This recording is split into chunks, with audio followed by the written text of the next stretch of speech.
33ാമത് കലോത്സവത്തിൽ ചരിത്രത്തിൽ ആദ്യമായി ഗോത്രകലകൾ ഉൾപ്പെടുത്തിയിരിക്കുന്നു.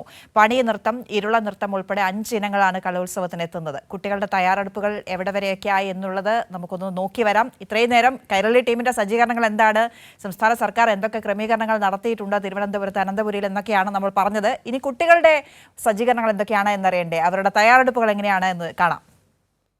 ഗോത്രകലകൾ കൂടി ഉൾപ്പെട്ടതാണ് ഇത്തവണത്തെ കലോത്സവത്തിന്റെ പ്രധാന പ്രത്യേകത. പട്ടം ഗേൾസ് ഹയർ സെക്കൻഡറി സ്കൂളിലും ഇത്തവണ നിരവധി ഐറ്റങ്ങളാണ് ഈ കലോത്സവത്തിനായി എത്തുന്നത്.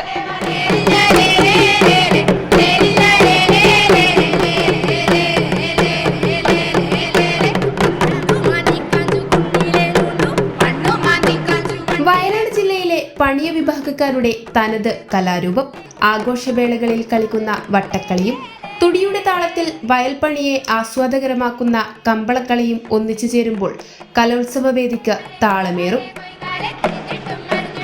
പാരമ്പര്യമായിട്ട് നമ്മളെ എല്ലാ ആചാര ചടങ്ങുകളിലും കളിച്ചു വരുന്നൊരു നൃത്തരൂപമാണ് വട്ടക്കളി എന്ന് പറയുന്നത്. ഞങ്ങൾ രാത്രി തുടങ്ങിയിട്ടുണ്ടെങ്കിൽ നേരം വെളുക്കോളം ഈ നൃത്തരൂപം അവതരിപ്പിക്കും. അപ്പം നമ്മളതിൽ ഷോർട്ടാക്കിക്കൊണ്ട് 10-12 മിനിറ്റിലേക്കാണ് നമ്മളിത് സെറ്റ് ചെയ്തിരിക്കുന്നത്. 15 മിനിറ്റാണ് ഇതിൻ്റെ ഫുൾ ടൈം. നമ്മൾ ഒരു വേദിയിലേക്ക് വരുമ്പോൾ അതിൻ്റെതായ ചെറിയ മാറ്റങ്ങളൊക്കെ കൊണ്ടുവന്നിട്ടാണ് നമ്മൾ വേദിയിൽ അവതരിപ്പിക്കുന്നത്. പക്ഷേ അതിൻ്റെ പാരമ്പര്യമായിട്ടുള്ള തനിമ ചോർന്നു പോകാണ്ട് തന്നെയാണ് നമ്മൾ ചെയ്തിരിക്കുന്നത്.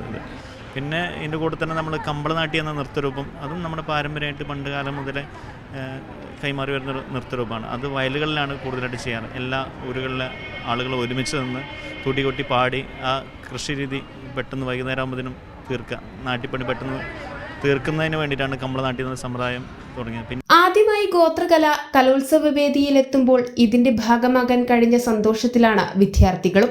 അത് ഒരുപാട് നേരം പ്രാക്ടീസ് ചെയ്ത് ഞങ്ങളൊരു സമയമെടുത്ത് പ്രാക്ടീസ് ചെയ്ത് സോങ് ശരിയായി.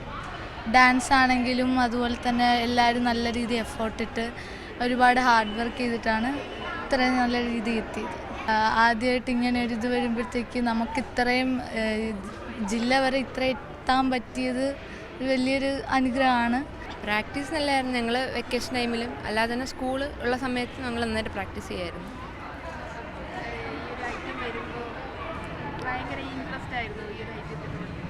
ഞാൻ ആദ്യം എനിക്കറിയില്ലായിരുന്നു, അപ്പോൾ പാടാൻ വേണ്ടി വിളിച്ച് അങ്ങനെ വന്നതാണ്.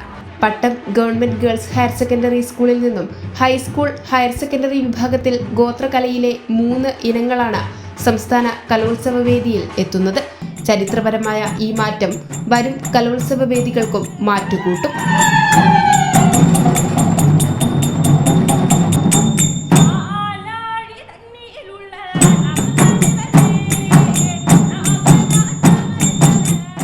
ബിച്ചു പൂവച്ചലിനൊപ്പം മാനസ മനോജ്, കൈരളി ന്യൂസ്, തിരുവനന്തപുരം.